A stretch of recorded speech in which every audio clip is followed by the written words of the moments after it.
Mga kadribol, grabe, isa na namang matinding kontrobersya ang bumalot sa pangalan ni LeBron James at sa pagkakataong to, pati si Bronny James nadamay.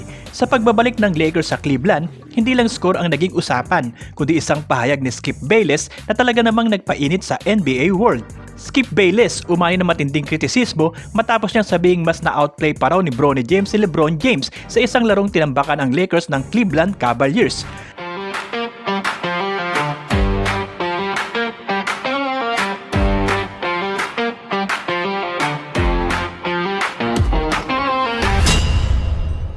Eto na nga mga kadribol, bumalik si LeBron James sa Cleveland, isang lugar na punong-puno ng kasaysayan para sa kanya. Kasama niya sa laro ang Lakers, at oo, pati si Bronny James ay nakapaglaro rin sa gabing yon. Pero hindi naging maganda ang resulta para sa Lakers. Natalo sila ng Cleveland Cavaliers sa score na 129-99, isang 30-point blowout na itinuturing na pinakamasakit at worst loss ng Lakers ngayong season. Mas lalong naging masakit to dahil ang Cavaliers ay wala pa ang ilang key players nila, sina Evan Mobley, Darius Garland at Max Strus. Sa kabila nito, hindi pa rin nakasabay ang Lakers. Si LeBron James ay naglaro ng 27 minutes at nagtala ng 11 points lamang sa shooting na 3 of 10 mula sa field at 0 of 3 sa 3-point range.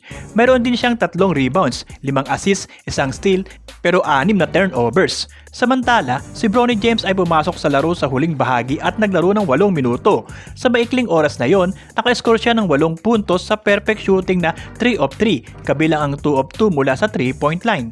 May 2 rebounds, 1 assist, 1 steal at 0 turnovers. Dito na pumasok ang kontrobersya.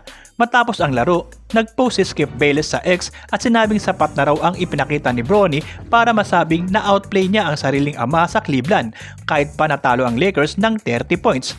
Agad itong umani ng batikos mula sa fans at observers dahil malinaw na magkaiba ang minutes, role at sitwasyon ng mag-ama sa loob ng laro. Mga kadribol, dito nag-ugat ang galit ng marami. Para sa kanila, ginamit lang daw ni Skip Bayless ang maikling cameo ni Bronny para muling maliitin si LeBron James. Isang estilo ng komentaryo na matagal nang inuugnay sa kanya. Hindi raw patas ang paghahambing dahil si LeBron ang may bigat ng buong laro habang si Bronny ay pumasok lamang sa garbage time kung saan ibang-iba na ang pressure at sitwasyon. Sa mata ng marami, isa na naman itong halimbawa ng over-the-top na kritisismo kay LeBron kahit malinaw ang konteksto ng laro at ng performances ng bawat isa.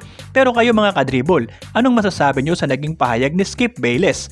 Para sa inyo ba, pakatwiran ang comparison na ginawa niya kina LeBron at Bronny o isa lang itong paraan para muling i-undermine ang karir ni LeBron James? Yun muna mga kadribol ang kwento natin ngayon. Kung nakaabang kayo sa Lakers updates, ito ang tamang channel para sa inyo. At syempre, huwag kalimutang i-like ang video na to at mag-subscribe at maging kabahagi sa pag-abot natin sa 100,000 subscribers. Marami pa tayong pagsasaluhang kwentong Lakers dito sa Kadribol. Kaya ano pa hinihintay nyo? Dribble pa more!